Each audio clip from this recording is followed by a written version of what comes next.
débrief de ce LOSC OGC Nice, match très important pour les Lillois puisque c'est le match qui les maintient à la course au titre de champion de France et puis surtout match de l'amitié dans les tribunes entre la DVE et la BSN. Sur ce, amis Lillois, je vous passe le gros bonjour, je vous fais une grosse baillette en espérant qu'on se retrouve au stade après que le coronavirus soit détruit. Donc c'est parti, on va débriefer ce match, mais avant tout, je t'invite à t'abonner à la chaîne, à activer la cloche si ce n'est pas déjà fait. Tu peux me retrouver sur les différents réseaux sociaux, évidemment, et bien sûr, le partenariat Aloura Shop où tu bénéficies de 10% avec mon code promo TonySa10. Le site est dans la description, tous les réseaux sociaux sont dans la description. Je t'invite à t'abonner tout de suite. Mais avant, j'aimerais revenir juste sur cette banderole qui a été postée devant le centre de formation, devant le centre d'entraînement de l'OGC Nice. Faites-nous plaisir par procuration, on veut Lille champion. C'est quoi cette banderole de merde? Donc ça y est, la BSN vient de donner son cul à toute la France. Ouais, je vais me faire des ennemis, je m'en fous, j'en ai rien à foutre. Depuis quand la BSN, depuis quand les supporters de l'OGC Nice, depuis quand l'OGC Nice donne son cul pour qu'une équipe, même si c'est nos amis lillois, soit champion de France? Depuis quand? Alors ouais, on les entendait pas trop, c'est vrai, avec le coronavirus, pas de stade, avec les embrouilles qu'il y a eu avec Vira, avec la situation qu'on a eue au sein du club avec Urcea. Eh ben je comprends mieux, en fait la BSN s'est complètement éteinte. Le coronavirus a éteint les ferveurs de la BSN. Par procuration, on doit vendre son cul, c'est ça, pour laisser Lille champion de France. Non, si Lille doit être champion de France, il faut qu'ils nous battent de façon légale, loyale, en y mettant tout leur cœur et tout leur âme, en laissant leurs couilles sur le terrain. C'est comme ça que Lille doit être champion, et pas par procuration. Honneur et fidélité. Telle est la devise de la BSN, mais on voit que bien que ce soir, ils ont donné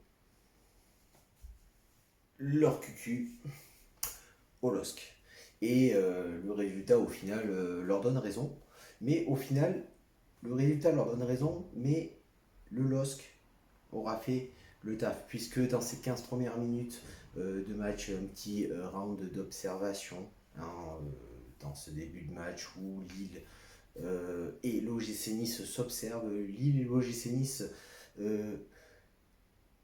se craignent et ne tentent pas de faire quoi que ce soit, ne tente pas d'engager le jeu, ne tente pas d'engager des offensives pour prendre des risques. Et dans cette première mi-temps, on n'a pas grand-chose à se mettre sous la dent, pas grand-chose qui se passe, mis à part que les Lillois subtilisent le ballon aux Niçois et les Lillois nous privent du ballon pour une éventuelle offensive. L'OGC Nice a du mal à emballer ce match très clairement, manque de pressing sur le porteur du ballon, on joue très bas, on n'arrive pas à emballer ce match parce qu'on n'a pas le ballon, il n'y a rien à faire, on subit le rythme lillois, on subit le pressing lillois et c'est impossible de se projeter vers l'avant. Et à la 13e minute, la sentence tombe, la domination lilloise porte ses fruits puisque Yılmaz va marquer d'une frappe chirurgicale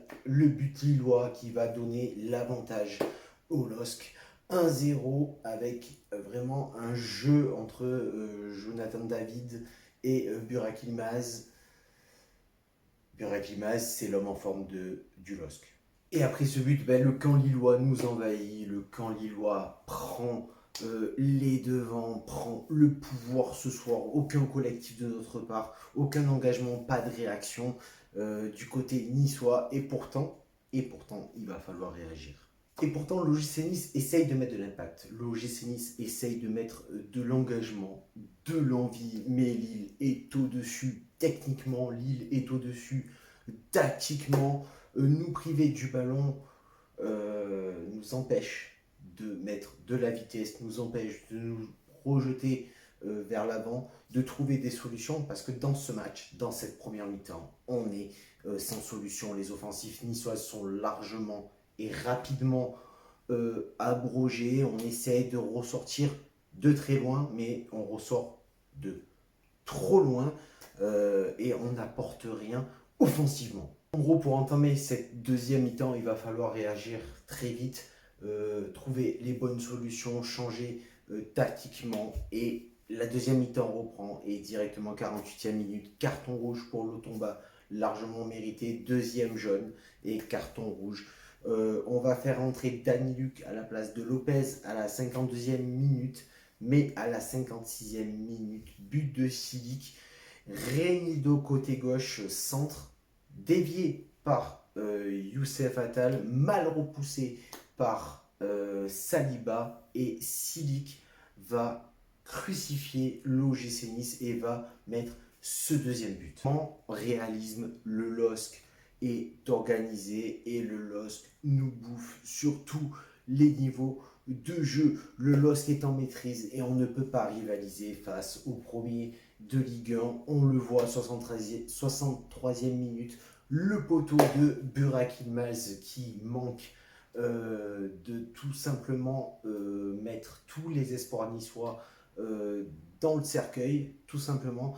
C'est le LOSC qui organise le pressing, c'est le LOSC qui gère le jeu, c'est le LOSC qui organise le jeu. Il n'y a rien à faire.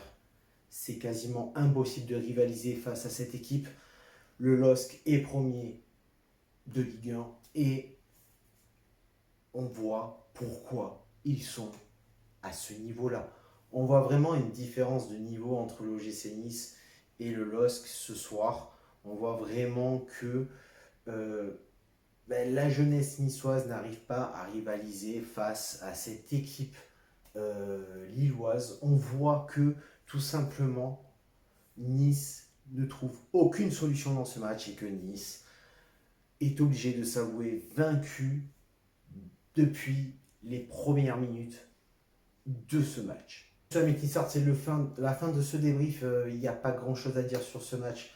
On se retrouve d'ores et déjà dès demain pour le podcast, l'analyse statistique, les notes des joueurs, ainsi que l'homme du match du côté niçois, si on peut nommer un homme du match, l'analyse de Adrien Urcea et qu'est-ce que l'OGC Nice aurait dû faire pour gagner ce match. Sur ce, ciao diva, la Bayetta et Issa Missa.